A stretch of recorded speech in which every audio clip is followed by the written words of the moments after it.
All these rugs, they'll be the death of you one day, mark my words." He remembered his sister, Eunice Guernica Rubens, warning him on more than one occasion, as she stomped around his sitting room, pointing with disdain at the ever-growing multitude of crinkles, creases, and turned-up corners. "I mean, look at the state of them, Pablo. They're shabby and mangy like run-over carcasses riddled with lice. Get rid of them, for God's sake, before it's too late." "I'll have you know that 2 of them are rare Persian pieces. Extremely rare." Mr. Rubens had always riposted to Eunice's theatrical gesticulations and dismissive rude noises. But although he had not heeded her advice and the rugs were all still there, crinkled and creased, corners turned up, if nothing else as a mark of respect for his sister, he now always manoeuvred around them as though traversing the most dangerous minefield. Tap, tap. Tap, tap. Insipid or not, as far as Mr. Rubens was concerned, impatience was rarely not impertinence and was always impolite. While he muttered to himself words of elderly indignation before opening the door, high above the frames of his strong varifocals his pair of unkempt eyebrows, 2 predominantly black for his age, rose and fell, folding into crinkles like his rugs. "Yes?" Uniforms had always made him nervous, and as he tried to smooth his face, he worried he had sounded too testy. "Special delivery for Anthony Pablo Rubens," the postman answered in a monotone. "That's me," Mr. Rubens confirmed with a hesitant smile. "Special delivery," the postman repeated, handing Mr. Rubens a large brown envelope. His voice might be dull, but his uniform was clean, his tie well knotted, and his pencil moustache perfectly groomed. There had been some improvements, not even Eunice could have argued with that. Mr. Rubens may have never been particularly partial to moustaches, but this was a presentable young man who took pride in his appearance, and for that he deserved to be commended. Not explicitly, perhaps. Any compliment might come across to him as lewd insinuation. He distinctly gave the impression of being very straight-laced.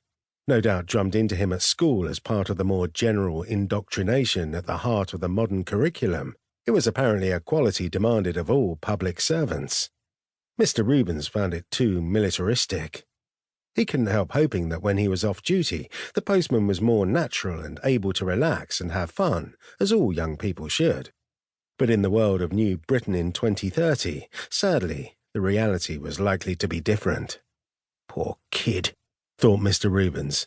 "Even though he's barely out of his teens, he's probably been married off to a government party fanatic who's borne him 2 children already." All the same, he was very good-looking. There was something very crisp about the symmetry of his features, also understated but accentuated by his cheekbones and somehow enhanced by the boy's total lack of expression. Yes, it was his boyishness Mr. Rubens found attractive more than anything else. Wooden like a still life of a young man at odds with his good looks, he reminded Mr. Rubens of himself in the early 1980s, almost half a century ago. While Mr. Rubens looked him up and down, from the tip of his cap to the pistol in the visible holster round his waist, all the way down to the lustre of his polished black shoes, the young postman clung to his impassiveness tenaciously, staring straight ahead, at nothing in particular as far as Mr. Rubens could tell, and certainly not looking Mr. Rubens up and down.